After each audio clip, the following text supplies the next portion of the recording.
Hey guys, welcome back to TechMan. Today, let me show you how to add multiple accounts to MetaQuest 3.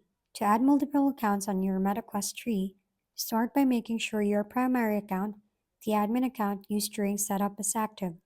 This account controls our secondary accounts and it cannot be changed without a factory reset. Next, press the Meta button on your right-hand controller to open the universal menu. Then select Settings using the gear icon or Quick Settings via the clock icon. From there, navigate to Accounts or Profiles and tap Add Account. Your headset will display an 8-character code. On your phone or computer, go to meta.com/device, enter the code, and sign in with the new user's Meta account. Repeat this process for up to 3 additional users, giving your headset a total of 4 profile, 1 admin, and 3 secondary accounts.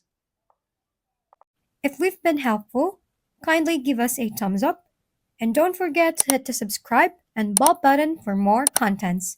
For any questions and suggestions, comment down below.